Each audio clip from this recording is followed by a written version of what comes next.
I'd like to welcome everybody to the November 17th meeting of the Select Board. Pursuant to Chapter 2 of the Acts of 2023 and amended on March 28th of 2025, Governor Maura Healey signed into law an act extending pandemic-related authorizations related to public meetings. They allow remote options for public bodies through June 30th of 2027, and therefore the November 17th, 2025 Select Board meeting will be conducted via remote participation by the board. I'm going to go ahead and grant Westwood Media Center permission to record the meeting and ask, is there anyone else who wishes to record the meeting? If you would raise your hand if you're in the attendees list, or if you are, you can also put it in the Q&A. Hearing none, seeing none. I'm going to jump right into the chair's update. First of all, if you were able to watch last night, we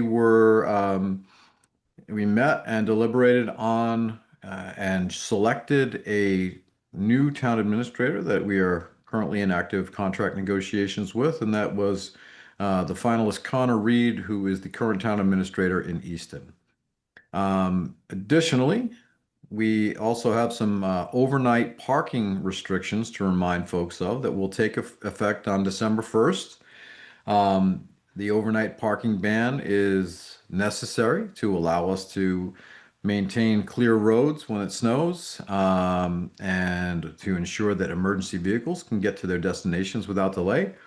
So DPW and the police chief, for the purposes of removing said snow or ice, may remove a vehicle that is interfering with any such work. So we want to make sure that everybody knows that you are prohibited from overnight street parking from December 1st all the way through March 31st, and any vehicle in violation will be subject to ticketing and towing. That's what I have for the town, for the chair's update. And Molly, anything that you want to add from the town administrator's update? Nope, no TA update today. Okay, very good. So moving then to public and press. Anyone wishing to speak, this is sort of the period where we allow up to a 15-minute public comment period. During this public comment portion, residents are allowed to participate in one of two ways. You can ask to be unmuted to speak live using the raised hand function inside of Zoom. When you're recognized, you'll be unmuted and you can speak. Or you can submit written questions into the Q&A function. In either case, we ask that you identify yourself, excuse me, using your full name and address. And every speaker, whether they are submitting a question via the Q&A or speaking live, is limited to a maximum of 3 minutes. And we will not be responding to questions during this time for a public meeting, but we will listen to all comments and questions and concerns shared by the public. That is slightly different when we get to the public hearing section. When we have a public hearing, residents are allowed to comment and ask questions on that specific agenda item after the select board has had the opportunity to hear and discuss the matter. And same methods for participation in terms of raising a hand to speak live or submitting questions or comments in the Zoom Q&A. And same thing in terms of asking everyone to put in their full name and address, not and or. So with that, I would move us to our public hearing, our public comment period, and I see a couple of hands raised. So the first hand that I see raised is listed as Ellen. Tish, if you could, please have that person unmuted. And Ellen, if you could start by stating your name and address, that would be helpful. Thank you. Can you hear me? We can. Okay. My name's Ellen McFarland, and I've been a Westwood resident for over 53 years, living at 299 Clabber Tree Street. I'm extremely confused and disappointed with the Select Board's decision to sue the Westwood Land Trust regarding a conservation restriction on land that both my husband and I preserved 25 years ago at 665 Clabber Tree Street. We purchased the meadow and put it under a conservation easement to ensure that the meadow and forest would remain protected forever, and that the estate lot would be limited to one house. We sold the estate lot to private owners and donated the land with the meadow and forest. The town of Westwood to be held as conservation land. We never intended or expected that it would be used for farming. Such a use would destroy the natural habitat and degrade the meadow and the views we sought to protect. The select board needs to respect the intention of the many private donations of conservation land that benefit this town. If a private citizen or land trust raises money to save land or donates valuable land for conservation, and then goes to the trouble to put it under a permanent conservation restriction, the donor of that restriction gets to determine how the restriction works.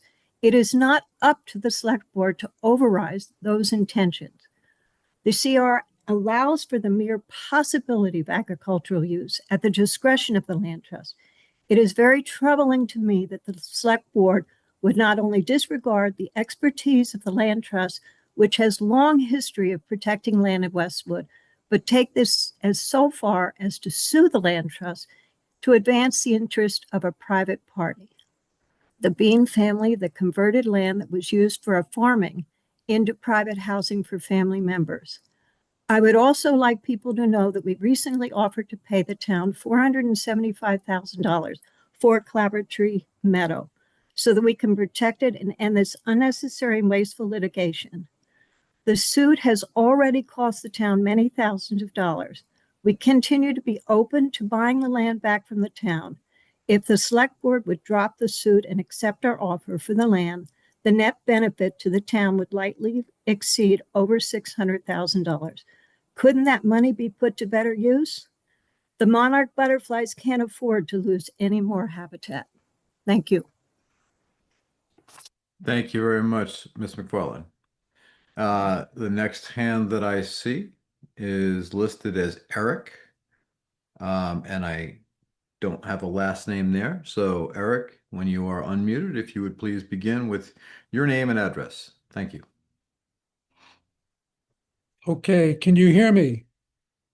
We can. Very good. My name is Eric Gutterson, and I live at 9 Salisbury Drive. And I've been a Westwood resident for over 40 years. And I was a Westwood Library trustee.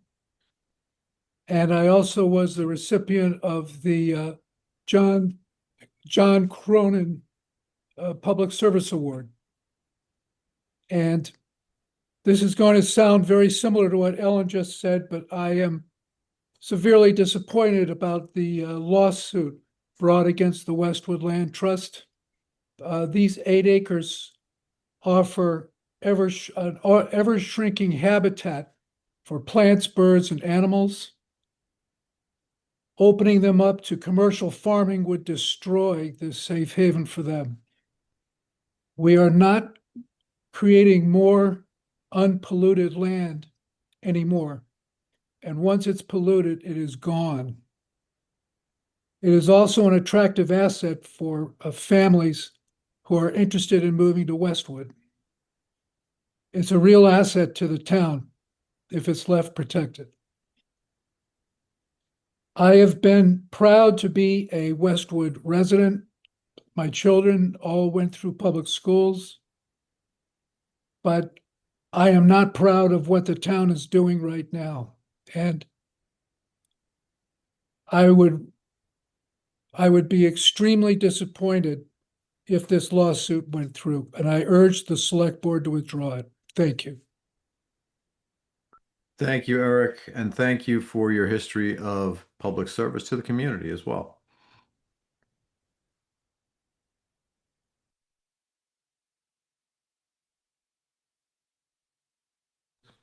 I see no additional hands raised, and I don't see anything in the Q&A. Tish, do you see anything that I'm missing in the Q&A? No, nothing at this time. Okay. We will give this just another minute or so to see if there's anybody else who would like to say anything tonight?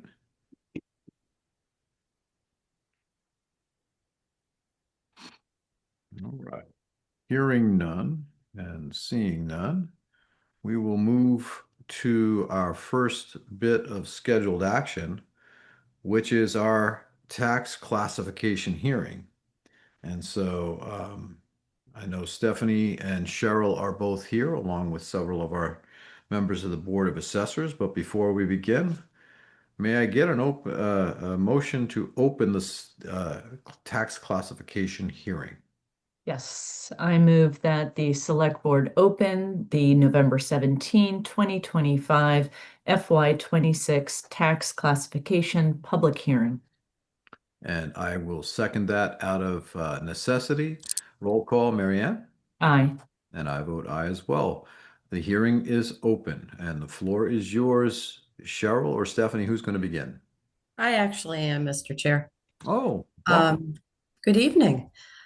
Nancy High, Chair of the Westwood Board of Assessors, and I'm looking to see who's in attendance. I don't, oh, Mark is coming in. So once he's in, no, I have something beeping in my house. You might have to put up with a little background noise. I will ask Mark if you can make a motion to open the Board of Assessors meeting. Hi, Nancy, I can hear you. For some reason my video is not working, but I will make the motion to open the Board of Assessors meeting. And I will second that out of necessity. And roll call, Mark? Aye. And I say aye as well. So thank you, Mr. Chair. We are officially in a meeting, and somebody please remind me that we have to close that meeting when our business is done here tonight. I'm probably going to forget between now and then. And I just want to thank you all for having us here tonight, our annual presentation of a recommendation from us, the Board of Assessors, to the Select Board. Ultimately, the decision is yours regarding the tax classification.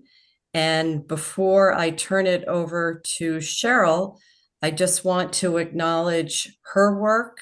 Cheryl joined us about 14 months ago and has been an outstanding addition to the finance department, the entire team. And I want to thank Stephanie and Molly for your support of her and for, we can tell at the board, the team comes together and has a lot of interaction. So I want to acknowledge that publicly. We're really pleased with Cheryl, with her team in the assessor department, and with how everybody interfaces to make their work very productive and effective. So thank you. I'm going to turn it over to Cheryl. Thank you, Nancy. I appreciate your kind words. Tish, if I'm able to share, I can bring up, if I can share my screen, I can bring up my presentation. You're allowed to share. Okay. Let's see. And let me get to it. Is everyone able to see the but the slideshow? You want to swap screens. We're seeing the presenter's notes, so you want to just Oh, go to your display settings. I think that's probably where you can swap screens. okay. Okay, let's see. We're Screen seeing the share. current slide and the next slide. Yeah, Rob. that's Oh, I that's see the that now. presenter. Okay, got There's it. a way Oh, to yeah. swap that Yep. Okay. so that the big Thank you. slide is full Oh screen. boy. Technology. Okay, let me see. Share again. Let me do this and we'll do. Okay. How's that? Is that better? It's all the same. There we go. That's better. That's the one. Thank you. Okay.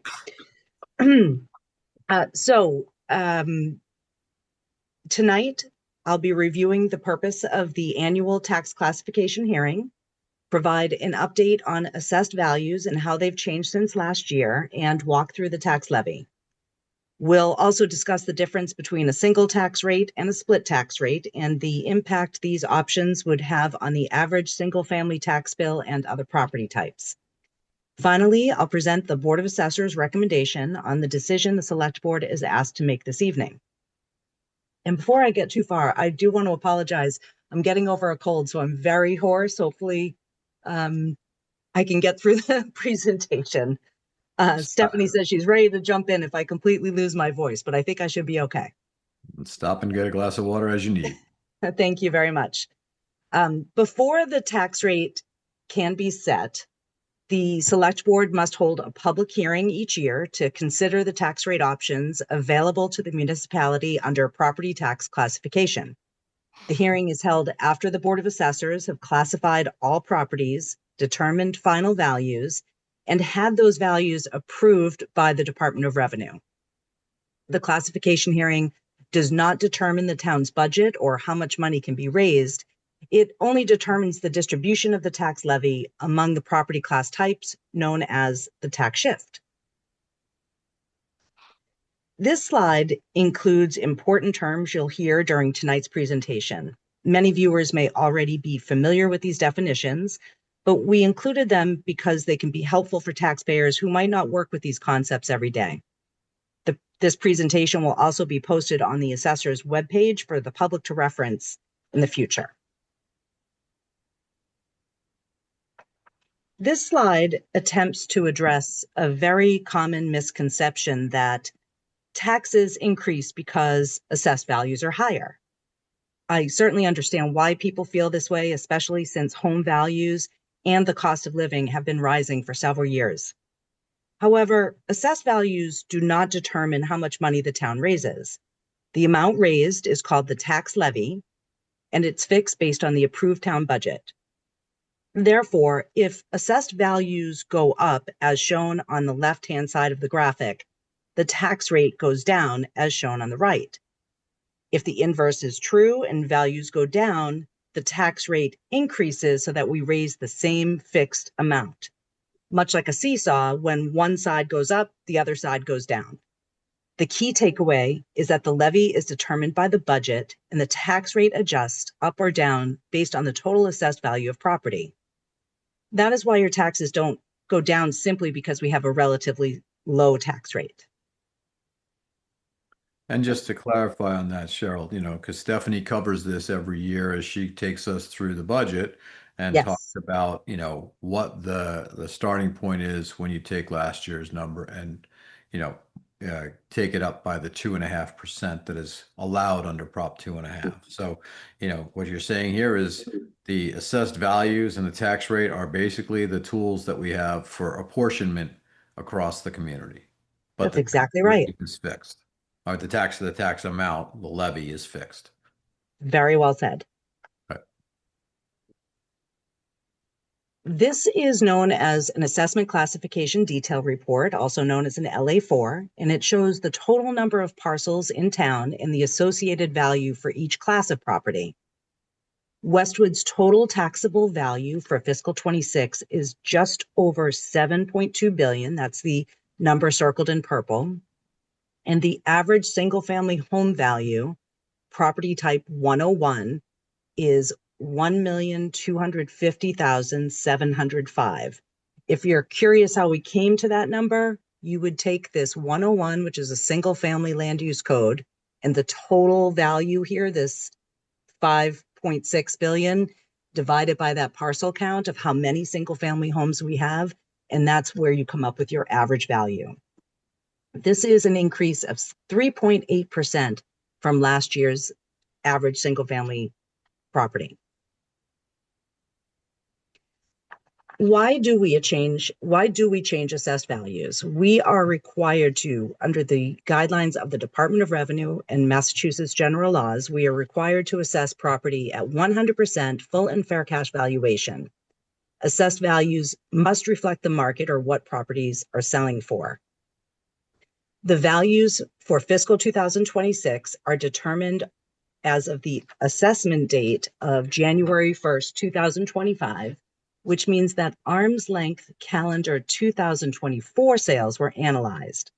Additionally, new construction and renovation work, also known as new growth, is captured through June 30th, 2025. This slide shows the percentage of town value that is residential versus commercial. Residential property now makes up 87.70% of Westwood's total value, up from 87.18 in fiscal 25. The graph on the left displays the commercial share of the tax base dating back to 2000, fiscal 2000. At one point in time, commercial values represented nearly 20% of the total's town value, and today they represent 12.30%.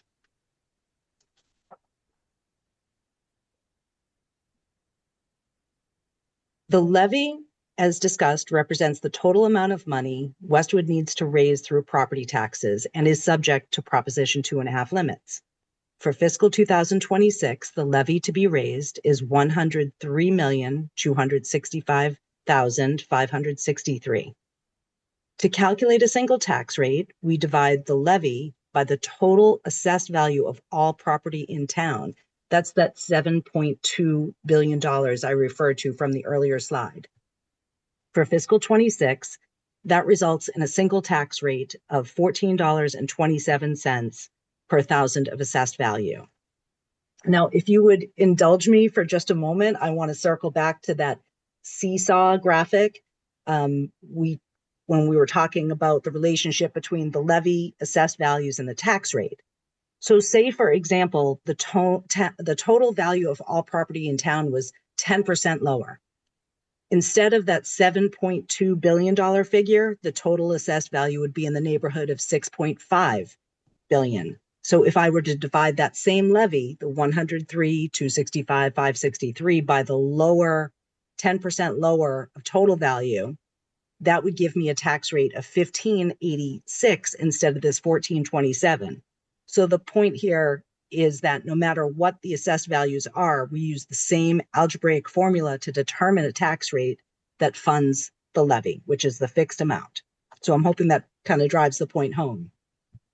Westwood does not currently use a single tax rate, but this illustrates the formula that would be applied if we did.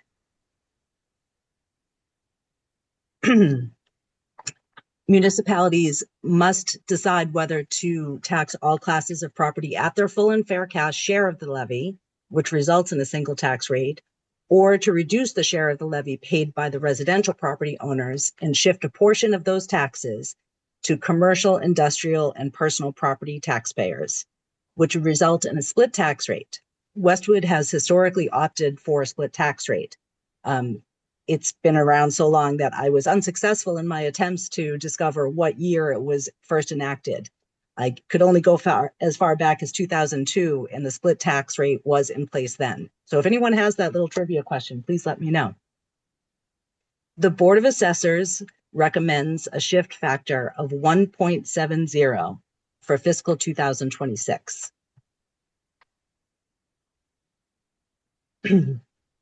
This table shows how different shift percentages redistribute the tax burden between the residential and commercial classes. The Board of Assessors is recommending a shift of 1.70, which would result in a residential tax rate of $12.87, up slightly from fiscal 25's rate of $12.80, and the commercial rate would stay the same at $24.26.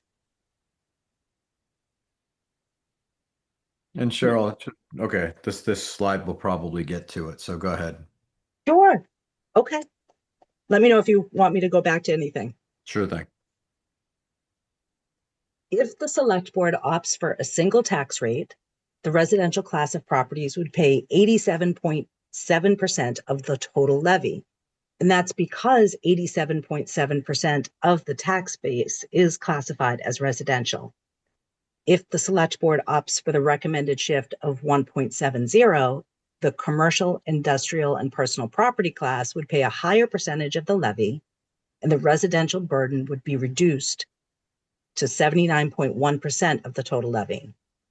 So the commercial values equals 12.3% of the total town value, but will pay 20.9% of the tax levy with this shift. And just to go back for a couple of slides, because I want this to be This one here? Go, I think one more. And one more behind this, I think it was. Okay. So, and one more behind that. Sorry. No problem. This one here, right? So if you look on the table at the top with the assessed values, where last year the value of the assessed uh, amount for commercial was 12.82%, right? Yes. If we had maintained that percentage and you multiplied it by our tax shift factor, that would have been almost a 21.8, $21.80, $21.79 uh, rate that commercial would have been paying. But because that 12.8 shrunk to 12.3, that 0.5% really shifted over to the residential side of the ledger. So, this is when we talk about the importance of commercial growth, and this is the only place that we have as a relief valve for residential taxpayers. This is illustrative of that very thing. We are running to stay in place, and we're not really even staying in place. We're still losing ground. So, this is an important concept for people to understand. Understood. And Mr. Chair, I'd also add it reflects the strength of the residential property values and the appreciation exceeding any appreciation in commercial property values, to the extent commercial property values are even increasing. But it does reflect the strength of our residential values. Absolutely. Yep. Thank you, Cheryl, for going back to this one. You're welcome.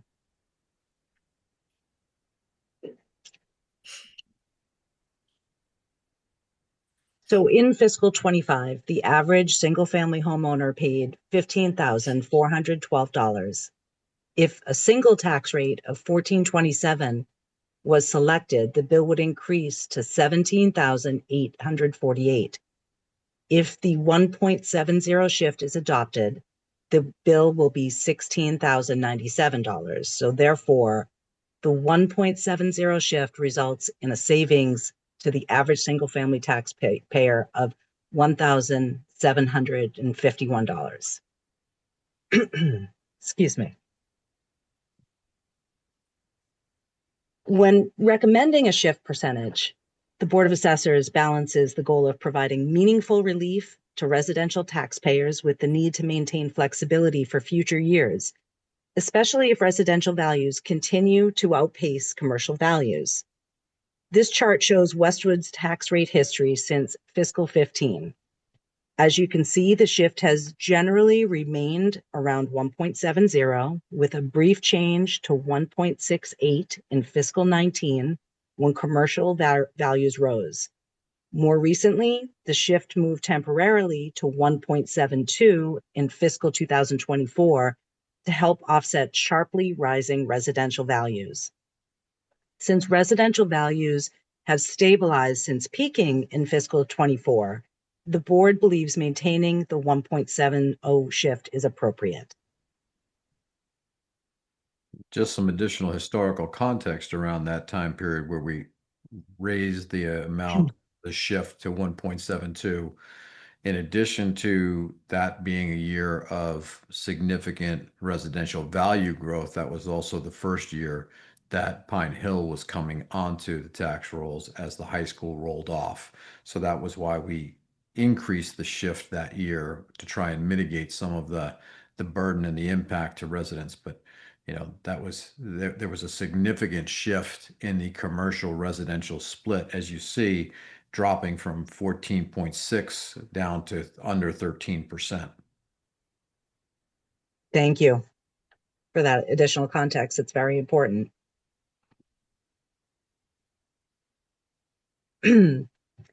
This slide shows a selection of single-family homes in Westwood across different value ranges. The average single-family home value increased about 3.8%, but the average tax bill will rise by roughly 4.4. It's natural to wonder why those two numbers don't match.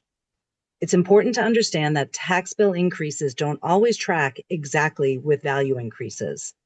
Town's total levy, the amount we need to raise through property taxes, went up within the limits allowed by law.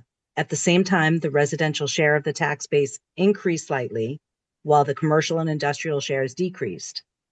So even though home values went up in value by 3.8%, the combination of the actual overall levy and the small shift towards residential properties resulted in a 4.4 average tax increase.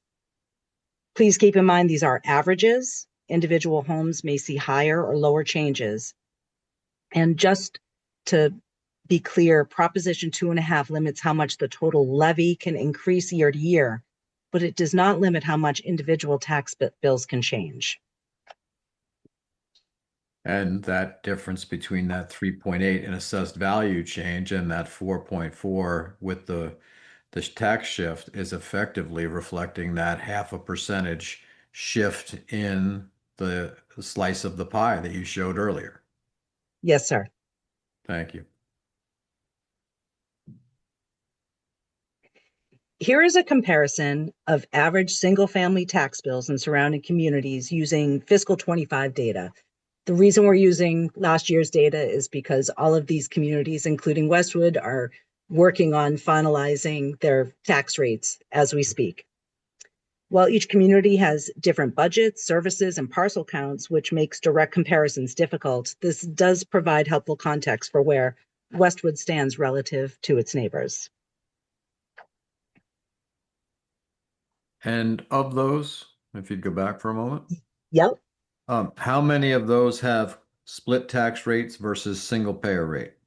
I know that Canton, Dedham, Needham, and Norwood have a split tax rate.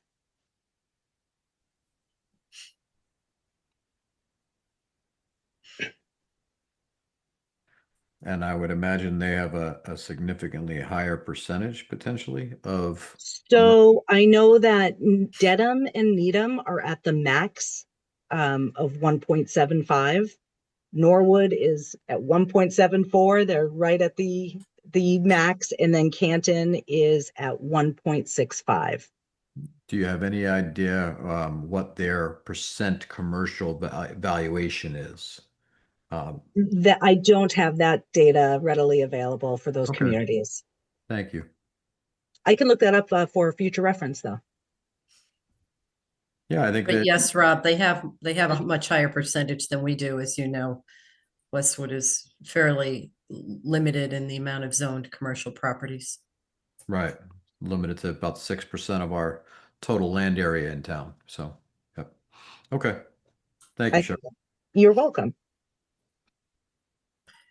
So So- in summary, the Board of Assessors recommends adopting a 1.70 shift for the fiscal 2026 tax year.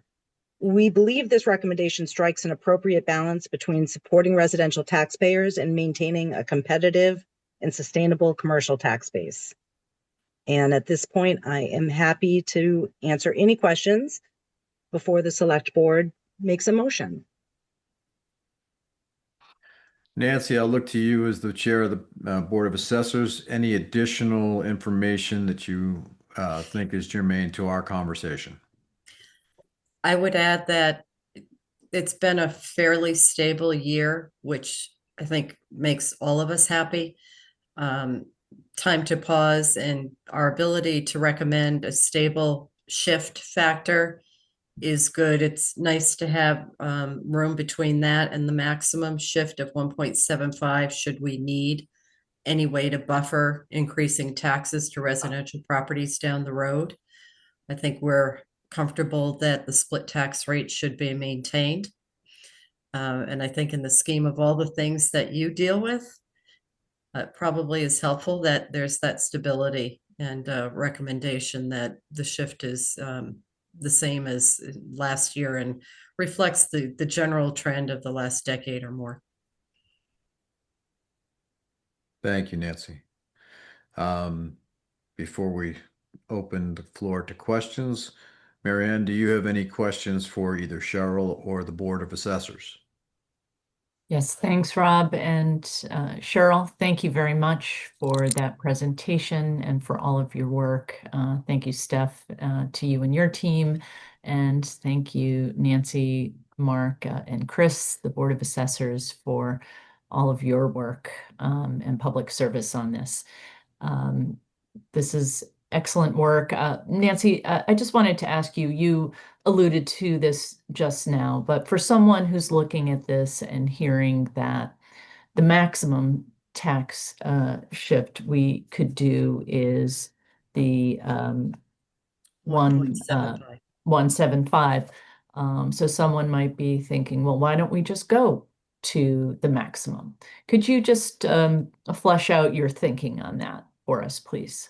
Well, so you would, one effect of doing that now is it would distort I would use the word distort, it would burden the commercial properties to a significant level.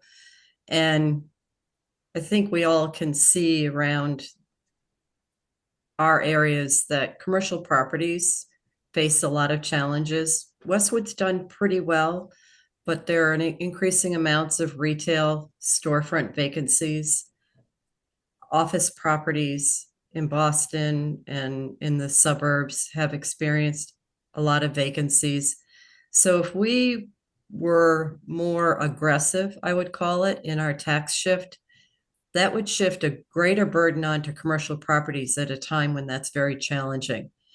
And we try to ensure that our valuations reflect the market.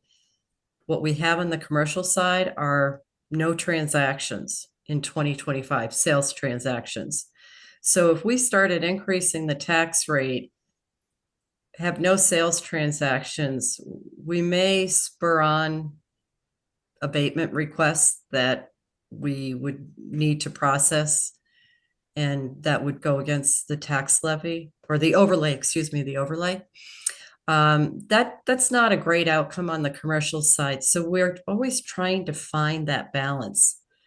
Back to Cheryl's comment and Rob's, when the Pine Hill School came on and there was a significant increase due to the borrowing to start paying for the school, we saw the residential go up significantly. So we increased the shift a little bit without alarming the commercial side. We were able to give more relief to the residential taxpayers.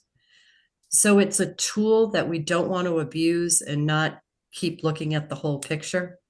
I hope that gives you a sense of at least my thinking, and I invite Cheryl or Mark if they want to comment further. Yeah, my comment on that is if we go to the maximum shift, we have no flexibility going forward. If we have large increases in residential values in the future, and we're already at the maximum shift for commercial, we have no flexibility. So using a split of 1.7 gives us some flexibility going forward if that situation arises. I Yeah. appreciate the explanation. Thank you.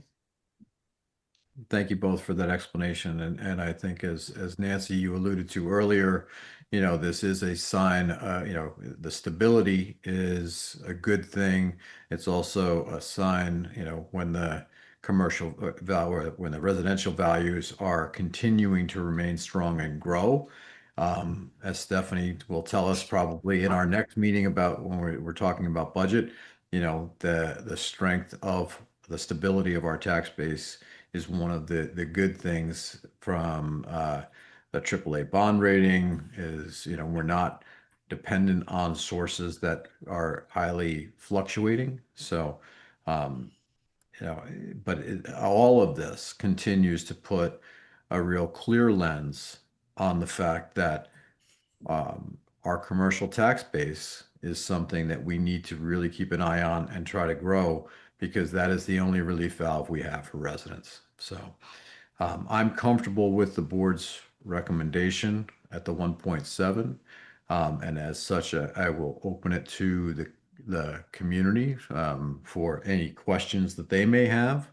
Again, you can raise your hand if you want to be heard on this particular issue. or you can submit a question through the Q&A.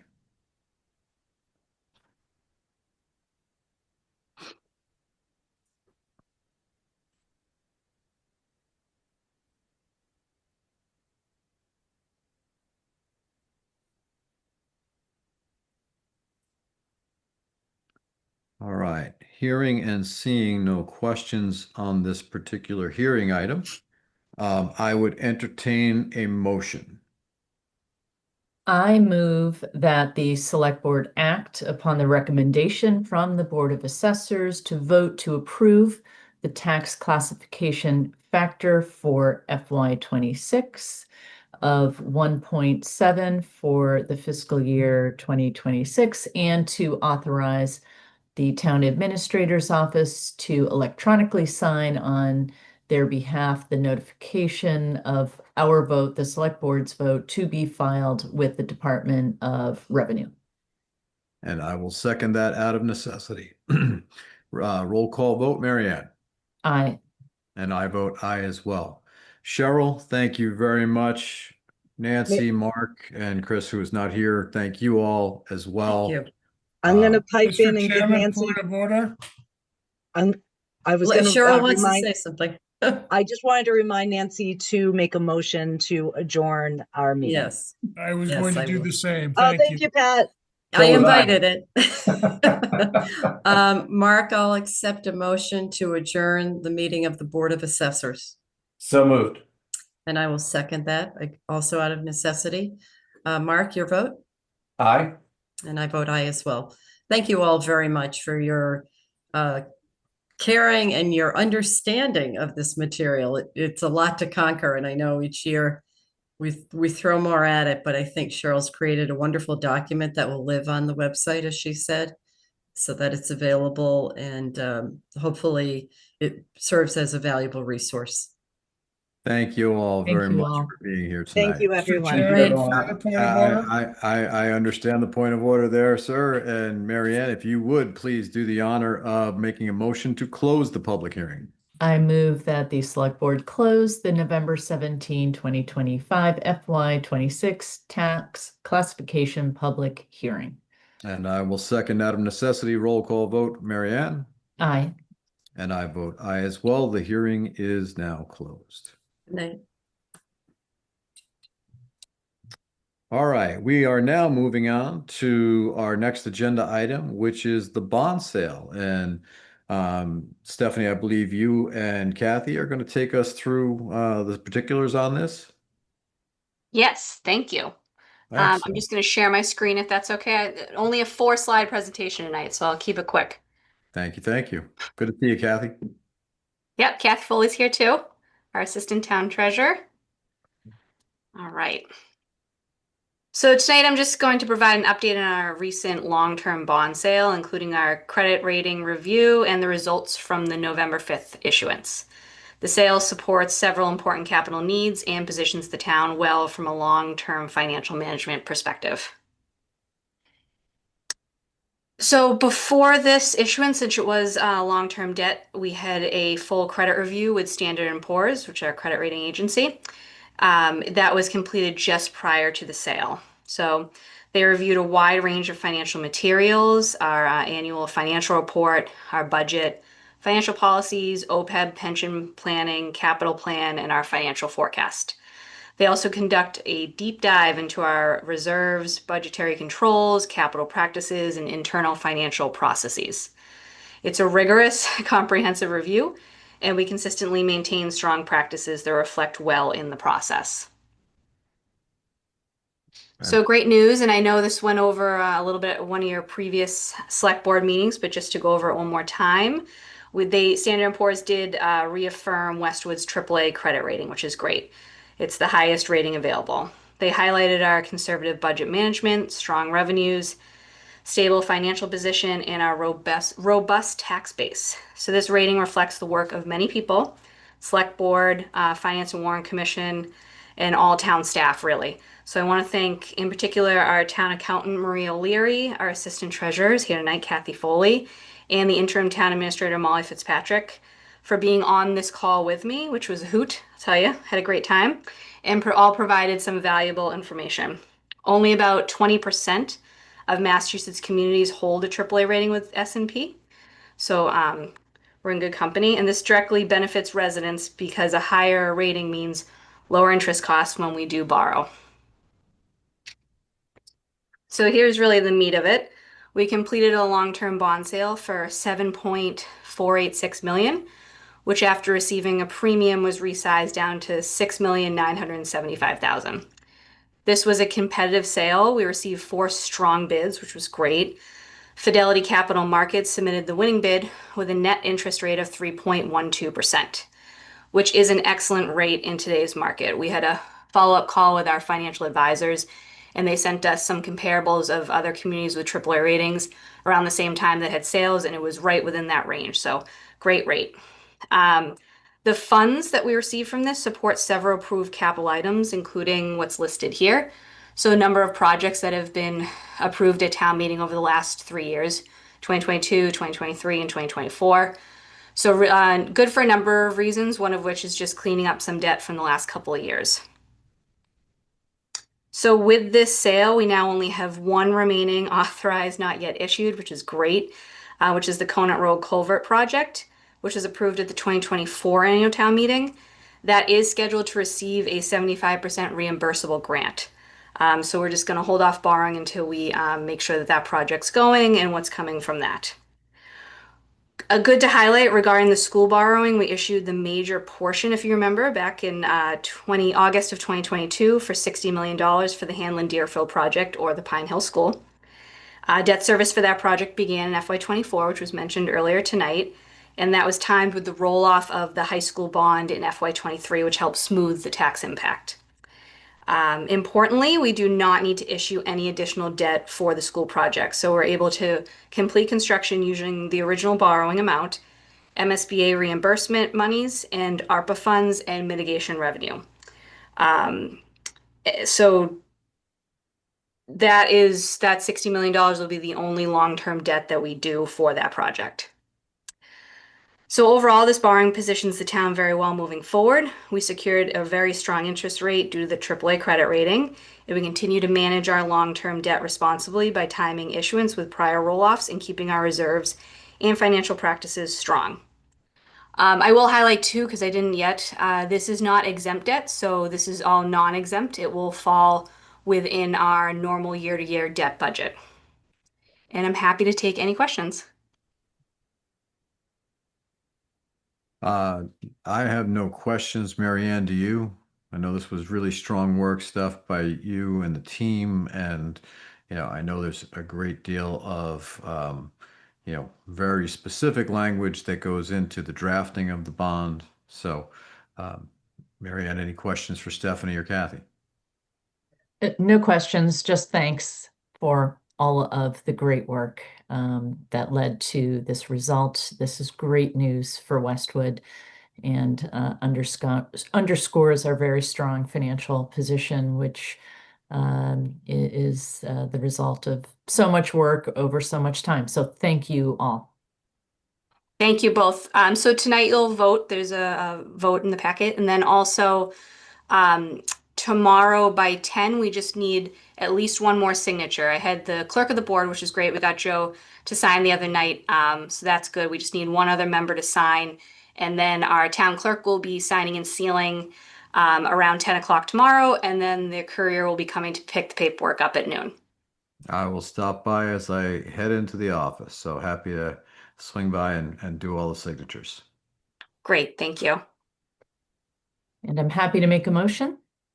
Please. Mr. Chair, if you're willing to accept it, I move that the select board approve the vote to award the bond and establish the various terms, all as set forth in the vote presented to this meeting that has been prepared by bond counsel to the town, which vote will be inserted into the minutes of this meeting. And I will second that out of necessity. Roll call, Mary Ann. Aye. And I vote aye as well. Stephanie, Kathy, thank you so much for all the hard work that goes into this and all of the work that goes into maintaining our AAA bond rating. It was great to hear as we interviewed many of the finalists the other night, how envious so many communities are of the position that we are in Westwood. So, all due to the strong work of you and your team. So thank you. Thank you. You. All right, so that is the item for the bond sale. We now move to a Fire Station 1 update. And really, the only update for the community is that last night we appointed our FS1 steering committee. We had 14, I believe, Molly, was that the number? 14 folks who had been submitted as prospects.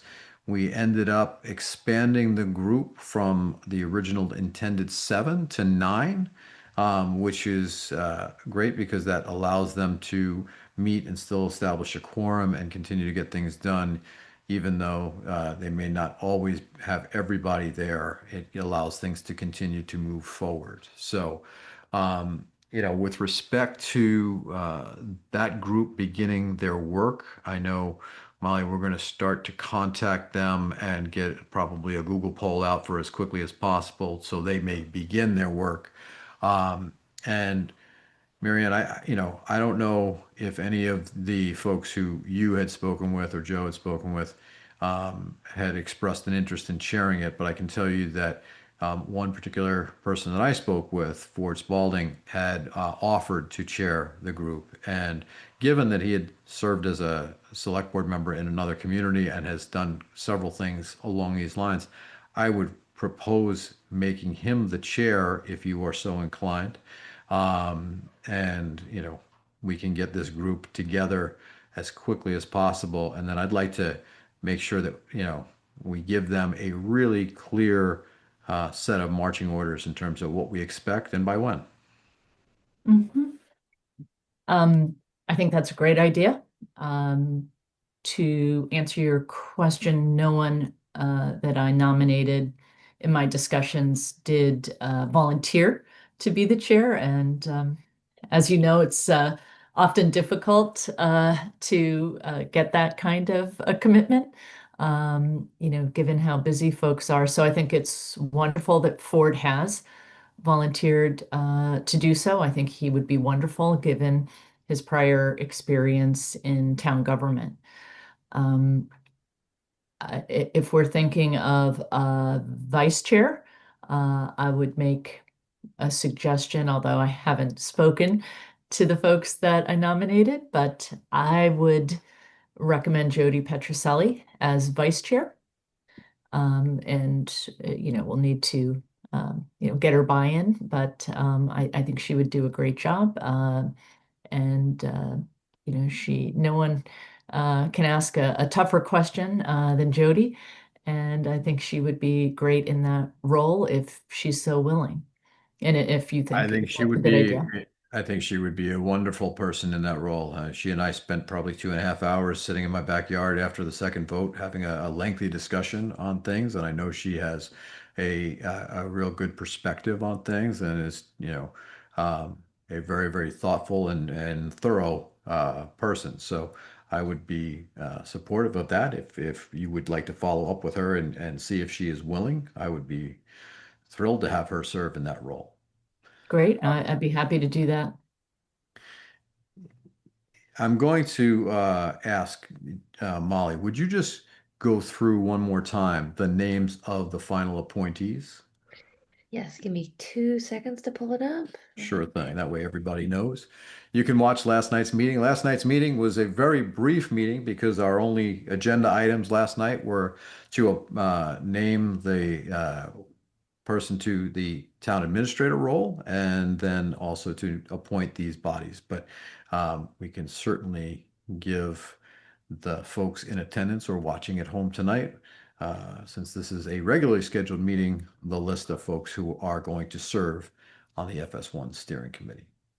All I'm right, running out here of we words here to Molly to. Nope, you're good. I got there. I appreciate it. You're getting very good at that.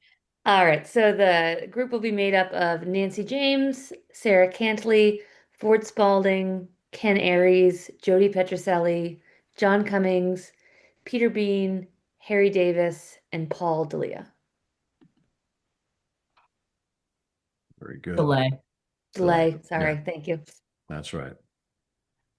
All right, so that is all we have for tonight's FS1 update. We will get those folks in touch and get a meeting scheduled as rapidly as we can because this is important work that needs to continue.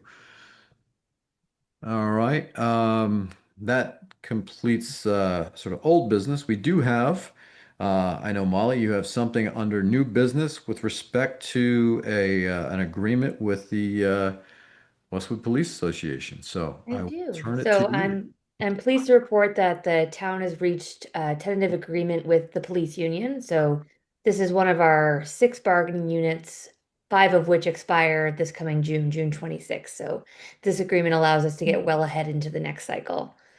This MOA reflects a collaborative effort between the town and the union's executive board.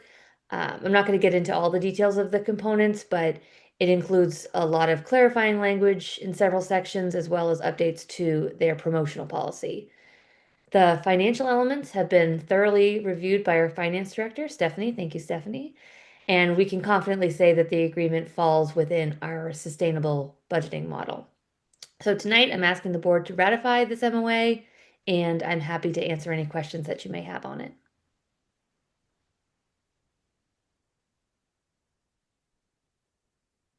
I didn't have any questions on the MOA per se. Um,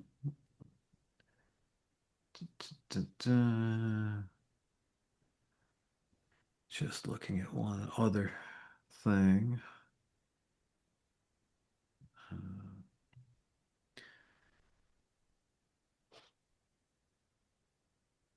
There was one fairly sizable percent increase related to longevity in the FY27. Can you just give a little bit of background Yeah. on that? And So then, the longevity policy is the same across all unions. It's one of the few things that's the same, and it kicks in at 5 years. We have we have a department that skews younger, and a large portion of them are hitting their 5-year mark in FY27. okay, makes sense then. Okay. That was the only question that I had in terms of things that caught my eye, and that would probably be the same answer for when we get out to fiscal 29. So I have no further questions. Mary Ann, do you have any questions? If not, I would entertain a motion. I do not, and so I will move that the select board vote to sign the FY27 to FY29 memorandum of agreement between the town of Westwood and the Westwood Police Association, Massachusetts Coalition of Police, AFL-CIO, Local 174. And I will second that out of necessity. Roll call. Mary Ann? Aye. And I vote aye as well. Molly, thank you for your strong work on this, and thank you to the union and entire Westwood PD for the outstanding work you do keeping our citizens safe every day. And that is all we have for new business. I can tell you that I have nothing on liaison reports this week, as we have spent a large portion of our time working on things for other things that were covered last night. So, Marianne, I don't know if you have anything you'd like to report from any of the groups that you liaise with. There's a meeting of the Commission on Disability tomorrow night, so I will have more to report at our next meeting. Very good. Okay. Next, we have approval of meeting minutes from our November 3rd meeting. I looked at them. I thought they looked good. Marianne, any questions or changes? No. And I would entertain a motion with respect to those. I move that we approve the November 3rd, 2025 meeting minutes as written. And I will second that out of necessity. Roll call, Marianne. Aye. And I vote aye as well. This brings us to the end of this meeting. Our next meeting is scheduled for December 8th here at 6 p.m. via Zoom. And other than that, I would entertain a motion to adjourn. So moved. Second. Roll call, Marianne. Aye. And I vote aye as well. We are adjourned. Good night, everyone. Thank you for joining us. Molly, Stephanie, Cheryl, thank you so much for everything.